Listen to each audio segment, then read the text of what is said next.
आपण ମାନେ ଭାବୁଥିବେ ଏତେ ସାରା ଲୋକ ସବୁ କୁଆଡ଼େ ଯାଉଛନ୍ତି ତ ସେମିତି କିଛି ହେଇଛି ତ ଯାହାକୁ ଦେଖିବା ପାଇଁ ସବୁ ଲୋକ ଯାଉଛନ୍ତି ଆପଣମାନେ ଦେଖିପାରୁଥିବେ ସେ ଯେଉଁ ଗଛଟା ତ ସେଇଠି ଏମିତି କିଛି ଘଟଣା ଘଟିଛି ଦେଖନ୍ତୁ କେତେ ସାରା ଲୋକ ଏଇଠି ସବୁ ଅଛନ୍ତି କୁଆଡ଼ୁ କୁଆଡ଼ୁ ସବୁ ଆସିଛନ୍ତି ତ ଏଇଟା ହେଉଛି ଗୋଟେ ଲିମ୍ବ ଗଛ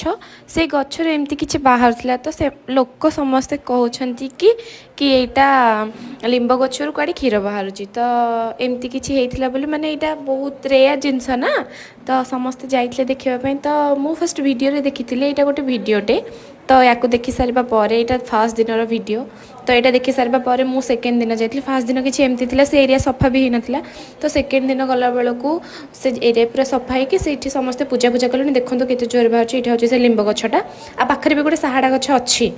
ତ ଦେଖନ୍ତୁ କେତେ ଜୋରରେ ବାହାରୁଛି ଏଥିରୁ ତ ସେକେଣ୍ଡ ଦିନ ମୁଁ ବି ଟିକେ ଯାଇଥିଲି ଦେଖିବାକୁ କି କଥା ସତ କି ମିଛ ତ ଗଲାବେଳକୁ ଦେଖନ୍ତୁ ଏମିତି ହେଇଛି ସେ ଗଛ ଚାରିପଟ ସଫା କରିଦେଇଛନ୍ତି ଲୋକମାନେ ତାପରେ ସେଇଠି ପୂଜା ବି କଲେଣି ଏପର୍ଯ୍ୟନ୍ତ ମାନେ 2 ଦିନ ହେଲାଣି ତେବେ ବି ସେ ସେମିତି ବୋହି ଚାଲିଛି ଦେଖନ୍ତୁ କେତେ କୁଆଡ଼ୁ ସାରା ସବୁଆଡ଼ୁ ଲୋକ ଆସିଛନ୍ତି ଦେଖିବାକୁ ତ ଗୋଟେ ଚମତ୍କାର ଘଟଣା ଘଟିଛି ନା ତ ଅବଭିୟସଲି ସମସ୍ତେ ହିଁ ଆସିବେ ତ ଏମିତି କିଛି ହେଇଥିଲା ଦେଖନ୍ତୁ କେତେ ସାରା ଲୋକ ସବୁ ଅଛନ୍ତି ସେଇଠି।